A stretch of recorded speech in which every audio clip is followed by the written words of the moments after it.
Oke cuy, balik lagi sama gua Gani. Di video kali ini kita tidak akan rakit komputer teman-teman ya, tapi kita akan ngomongin soal harddisk eksternal dan SSD eksternal ya. Jadi di video sebelumnya mungkin teman-teman nonton yang ini, yang gua nge-unboxing NVMe Enclosure, mau bikin NVMe eksternal sendiri dan dapat speed yang kayak gimana ya. Oke, nah di video kali ini sebenarnya ini hasil diskusi dari kemarin di live streaming sih, kayak Bang, kasih tahu dong step by step bikin NVMe jadi eksternal gimana. Kasih tahu dong kalau misalkan sekarang lebih baik beli harddisk eksternal atau rakit harddisk eksternal gitu ya, atau beli SSD eksternal. Terus tips biar gak ketipu gimana. Terus perlukah kita punya NVMe eksternal di 2022 ini? Pokoknya gue rangkum kecil-kecilan di sini ya. Waktu itu sebenarnya gue udah pernah bikin video kayak gini, cuman soal harddisk ya waktu itu, belum soal SSD. Sekarang mungkin 2022 orang udah beberapa kali ya perlu SSD eksternal, jadi gue bikin yang sama SSD juga ya. Kita pertama mulai dari harddisk eksternal dulu aja teman-teman ya. Oke, untuk harddisk eksternal itu ada yang memang dijual ya seperti ini, udah jadi harddisk eksternal. Ada juga kita bisa rakit sendiri ya. Oke, kalau kalian tipe orang yang nggak mau pusing, silahkan beli yang model kayak gini aja. Karena beli, lu tinggal pakai gitu ya. Tapi pesan gue, tolong belinya di official store ya. Terserah mau di Shopee, di Tokped, pokoknya officialnya official WD atau official Seagate ya, atau official lain yang jual harddisk eksternal. Kayak Adata kan jual harddisk eksternal juga gitu. Lu beli di official ya. Bukannya gue ngelarang toko lain, tapi banyak kasus kejadian yang kayak misalkan ini harddisk 2 tera harganya itu misalkan 1 juta teman-teman ya. Terus kalian ngelihat nih, ada yang jual harddisk 2 tera juga, mereknya sama, misalkan WD, tapi harganya 200.000, 300.000. Ngelihat ulasannya banyak, akhirnya kalian belilah. Kalian cuma ngelihat dibelanja oleh 1.000 orang gitu, tapi nggak ngelihat ini ratingnya bintang berapa. Beli, nggak bisa copy paste, nanti malah ngeluh, nggak bisa garansi ya.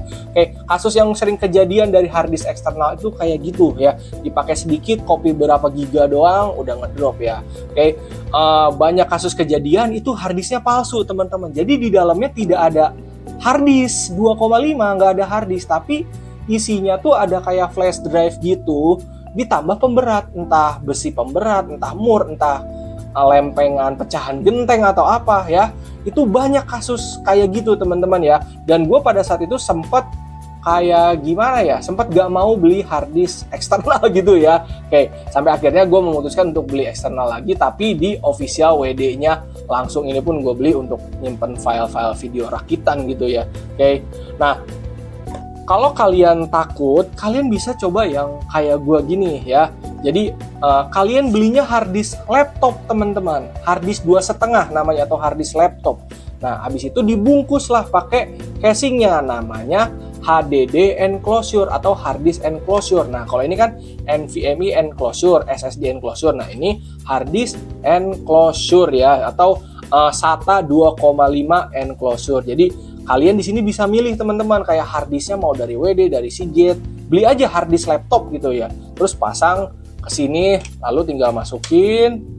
Ya udah, langsung pakai dan jadilah harddisk eksternal rakitan sendiri ya teman-teman. Tapi perlu diperhatikan juga kalau kalian beli harddisk kayak gini, tetap sih gue akan sangat merekomendasikan di official store. Ada beberapa yang dengan embel-embel harddisk laptop Sentinel 100%, padahal refurbish itu gimana ya, kayak diakal-akalin gitu teman-teman ya.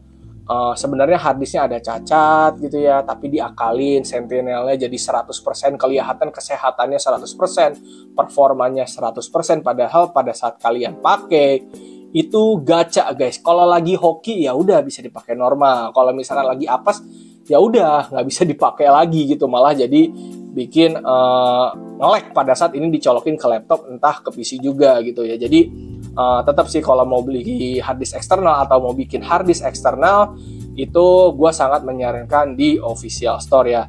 Dan penggunaan harddisk eksternal kayak gini paling kayak buat copy data aja gitu teman-teman ya. Buat kalian yang nggak buru-buru, kalian punya harddisk eksternal juga menurut gue sudah cukup, nggak perlu sampai SSD eksternal gitu ya. Oke.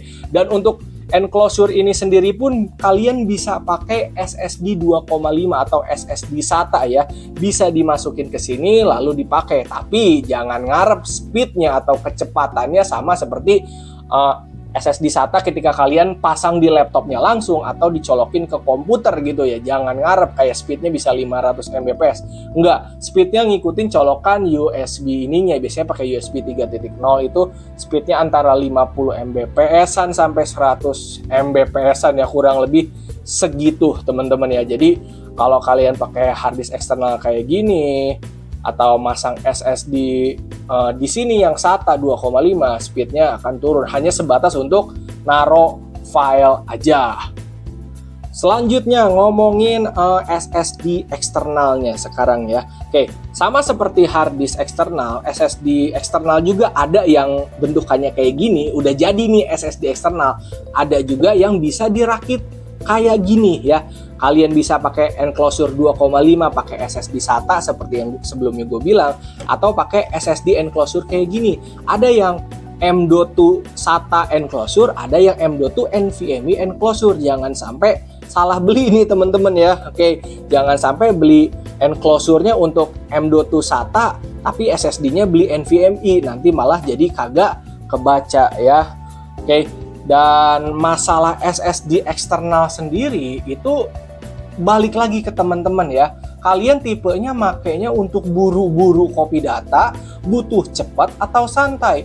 Kalau misalkan santai untuk copy file data atau simpen file apa kek yang ringan-ringan gitu ya, ditaruh di gini juga ya nggak apa-apa. Misalkan buat naruh game atau naruh file video rakitan kayak gue taruh di eksternal kayak gini, ya nggak apa-apa gitu. Nggak pakai SSD eksternal juga nggak apa-apa.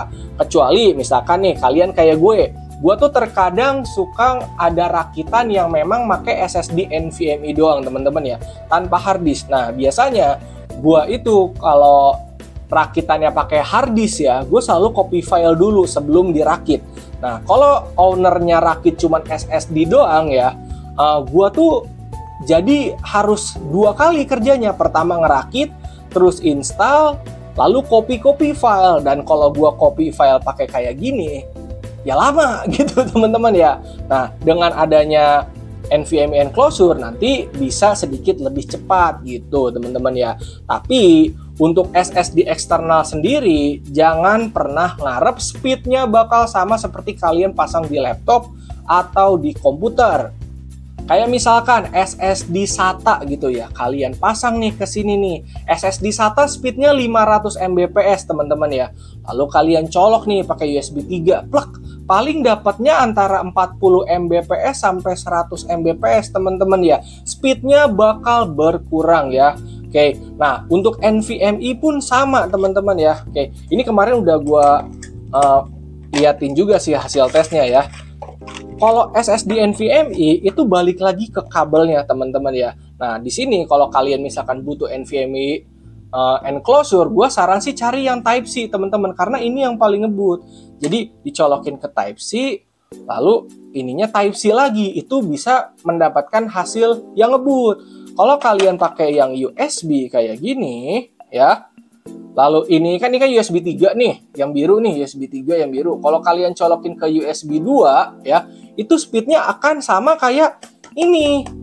Nah, jadi saran gue kalau misalkan ini colokannya USB yang biru 3.0 di laptop atau komputer kalian, colokin ke yang biru juga biar kecepatannya lebih cepat gitu ya. Kayak jadi saran gue kalau misalkan kalian pengen make SSD NVMe kayak gini dijadiin eksternal, colokan terbaiknya adalah yang Type C ya. Dan jangan ngarep juga speednya sama seperti yang ada di sini. Kayak di sini read-nya 1800, write-nya 1500. Walaupun udah pakai ini, udah pakai Type C, dia nggak akan sekencang itu teman-teman. Kalau teman-teman pengen dapat sesuai kecepatan ini, ya colokinnya ke komputer langsung, ke motherboard langsung, atau kalau motherboard di laptop langsung.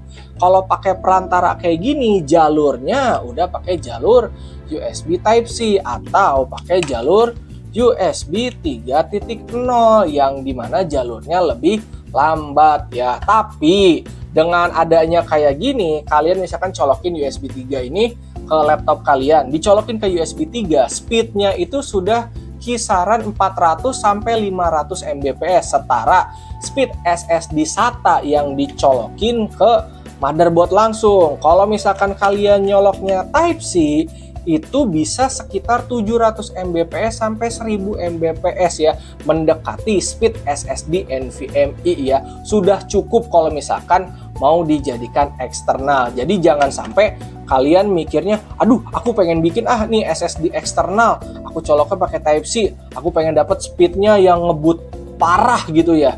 Jangan sampai kayak gitu teman-teman, karena pasti speednya akan turun ya. Dan gue pun belum tahu ini kayak model ini dipasangin SSD Gen 4 gitu ya, yang dimana speednya sampai 7000 Mbps, apakah support atau enggak. Pokoknya teman-teman kalau misalkan mau bikin SSD NVMe eksternal ya, tolong dibaca lagi, sinkronkan ini NVMe supportnya gen berapa gitu ya. Jangan sampai salah beli ininya buat NVMe, SSD-nya beli yang M.2 SATA, atau sebaliknya beli SSD NVMe tapi enclosure-nya M.2 SATA, jadi kagak bisa kepake gitu ya. Oke, nah kalau gua balik lagi tadi butuh NVMe eksternal untuk kayak copy file, biar nanti pada saat ngerakit gua nunggu copy file setelah install Windows itu driver atau mentahan game itu kagak lama gitu teman-teman ya. Jadi kan kadang gua kalau ngerakit itu ibaratnya suntik game lah ya. Itu kalau copy pakai harddisk kayak gini lama teman-teman. Dengan adanya kayak gini, misalkan gue colokin pakai Type-C, jika motherboardnya support Type-C, itu kan bisa sedikit lebih cepat gitu ya. Jadi untuk masalah eksternal itu balik lagi, kalian lebih butuh yang mana. Kalau kalian orangnya nggak perlu yang ngebut-ngebut, yang penting bisa naruh data, ya harddisk eksternal sudah sangat cukup teman-teman ya. Tapi kalau kalian butuh yang ngebut, silahkan pakai NVMe enclosure atau NVMe eksternal kayak begini gitu. Oke, sekarang cara pembuatan harddisk dan SSD eksternal ya, atau cara ngerakitnya ya, bukan cara ngebuat. Oke, nah untuk harddisk eksternal kayak gini kita singkirin dulu ya, karena ya kita beli ya udah tinggal pakai gitu ya. Kalau misalkan harddisk eksternal, ya udah kalian beli enclosure 2,5 namanya, nanti linknya gue taruh di deskripsi ya. Orico enclosure 2.5 atau Orico HDD enclosure, kalian beli aja. Nanti tinggal beli harddisk laptop 2,5 inci. Ya udah tinggal masukin, tinggal tutup gini. Ya udah tinggal pakai teman-teman ya. Oke. Kalau kalian belinya atau mau bikin SSD eksternal ya siapin. Balik lagi yang tadi ya, jangan sampai salah beli ya. Ini contoh kasus gue di sini pakai Orico NVMe ya, kayak ini obengnya emang udah disediakan juga ya. Jadi cara masangnya juga gampang gitu teman-teman ya.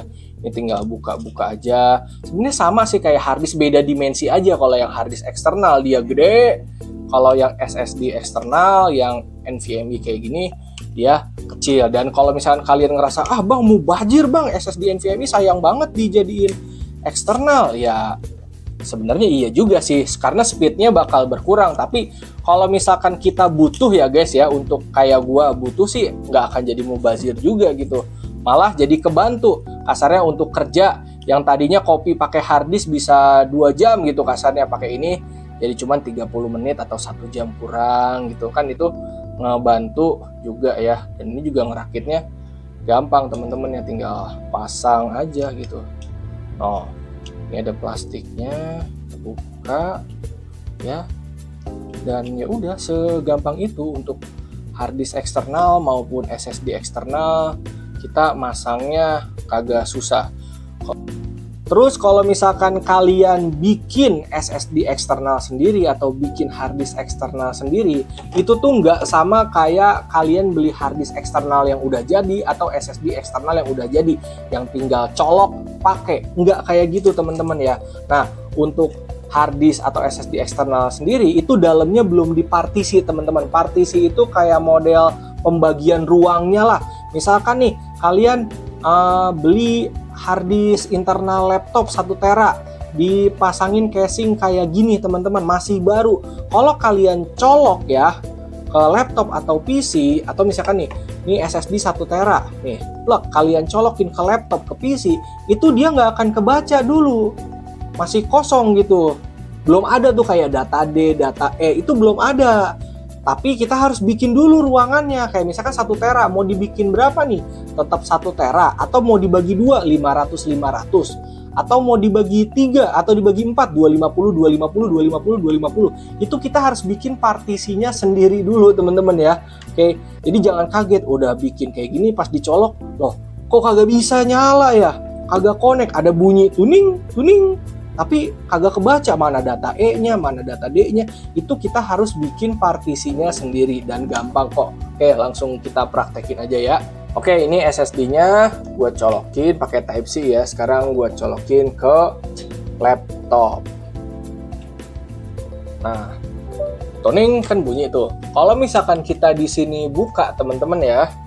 Oke, buka folder gitu ya. This PC. Nah, ini tuh belum ada, kosong gitu. Ini tuh cuman ada ya udah yang ada di laptop atau di PC kalian. Kalau kalian mau bikin partisi, ini kan ada di PC ya. Ini berlaku untuk Windows 10 dan Windows 11 juga ya. Klik kanan, nih show more option. Kalau Windows 10 biasanya langsung ada kayak gini, langsung manage. Nah, langsung aja klik manage, nanti akan muncul seperti ini. Pergi ke disk management, dar. Tungguin aja, nanti akan ada notif kayak gini ya. Oke, kalau gue sih akan pilih GPT aja ya, karena yang baru-baru pakai GPT. MBR tuh setahu gue buat yang jadul-jadul gitu ya. Kalau salah koreksi aja. Jadi gue selalu pakai GPT aja di sini untuk partisinya ya. Oke, kita scroll ke bawah. Nah, baru nih kebaca nih SSD yang tadi gue pasang. Gue akan masang SSD NVMe-nya yang 512 nih. Baru kebaca nih sekitar 470 GB. Pokoknya ini 512 GB SSD aja ya. Oke, ini kita bikin partisi dulu. Klik kanan, new simple volume. Kita next. Nah, ini lu bagi terserah. Kalau misalkan teman-teman butuhnya full 500 GB, ya udah ini tinggal next aja, atau full 1 tera next aja. Kalau misalkan mau dibagi dua, ya udah ini kan ada angkanya nih 48.000 sekian. Nah, itu dibagi dua. Kalau misalkan mau dibikin 250 bisa. Nah, karena gua mau dibikin satu aja, ya udah ini gua tinggal next. Nah, kasih nama data F aja nggak apa-apalah ya. Nah, ini kalau mau dikasih nama misalkan data Gani gitu boleh, atau mau dibikin default new volume juga nggak apa-apa, gue bisa default aja. Tinggal next, finish, dan nanti ini udah deh jadi data F. Dan muncul deh nanti di sini nih. Kita refresh aja. Nah, ada deh F. No, ini sudah ada deh. Dan kalau udah gitu ya udah selesai teman-teman. Kita tinggal pakai seperti aktivitas biasa aja sih. Benda ini sudah jadi SSD eksternal, atau misalkan kalian bikin kayak gini sudah dipartisi, bikin new volume, mau dibikin 1 tera atau berapa, itu sudah jadi hard disk eksternal, udah tinggal pakai. Sama seperti yang ini, bedanya itu aja sih. Yang kalau yang benar-benar eksternal colok tinggal pakai, kalau ini kita partisi dulu, kita bikin ruangannya dulu kasarnya. Nah, kalau udah kayak gini kita udah bisa pakai. Nah, sekarang gua mau coba testing speed dulu ya. Oke teman-teman, ini dia hasil testingnya ya. Ada banyak ya. Tadinya gue cuma pengen testing SSD NVMe-nya aja, tapi ya wes lah sekalian sama hard disk eksternal juga karena gue penasaran juga gitu. Oke, untuk testingnya di sini ada 3 colokan, ada yang USB 3.0, ada Type-C sama USB 2.0. Tapi untuk yang bisa testing 3-3-nya hanya si NVMe aja karena dia ada Type-C-nya. Untuk hard disk hanya nyolok di USB A aja yang 3.0 sama 2.0 ya. Oke, di sini kita bisa lihat hasilnya ya. Yang kiri ini SSD NVMe yang baru kita testing tadi. Ini hard disk eksternal gue yang 2 tera. Sama yang kanan hard disk eksternal rakitan yang 1 tera teman-teman ya.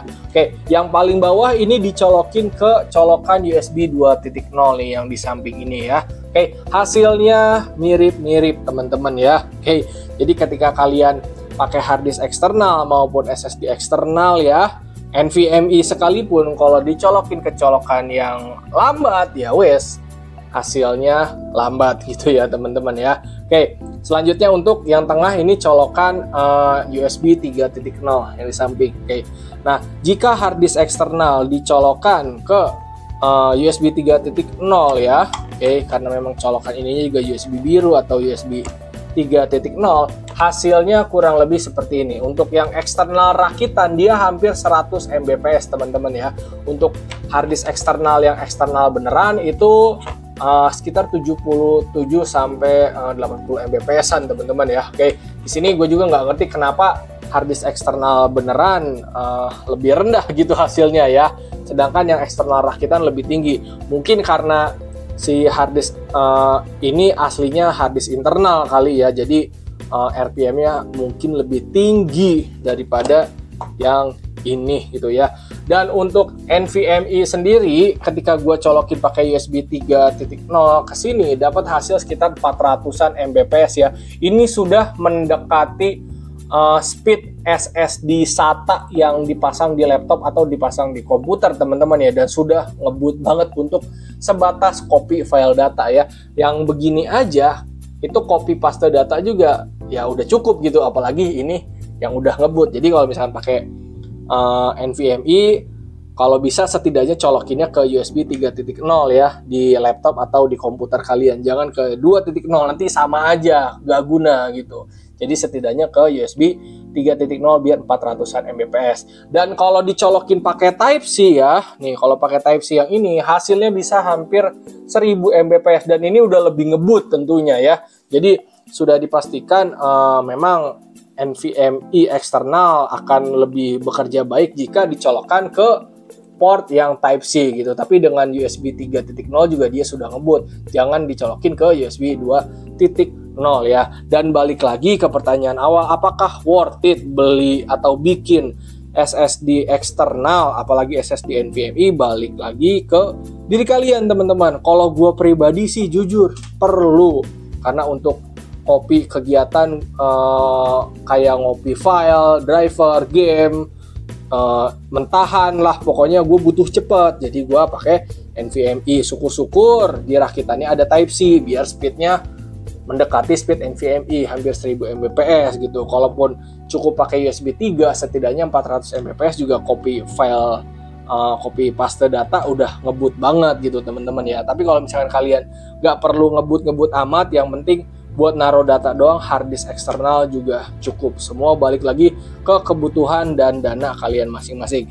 Dan kalau misalkan kalian punya SSD di rumah nggak kepake, kayak gue nih misalkan ada NVMe nggak kepake, mau dipakai eksternal kayak gini buat nyimpen data tambah-tambahan juga ya nggak apa-apa, nggak ada salahnya. Intinya semua balik lagi ke diri kalian ya, tinggal kalian perlunya gimana. Oke, segitu aja dari gue. Hatur nuhun, terima kasih dan thank you. Jangan sampai salah pilih. Mau harddisk eksternal, jangan langsung harddisk eksternal, belinya di official store. Mau rakit ya di official store, mau rakit NVMe juga boleh. Oke, mantap.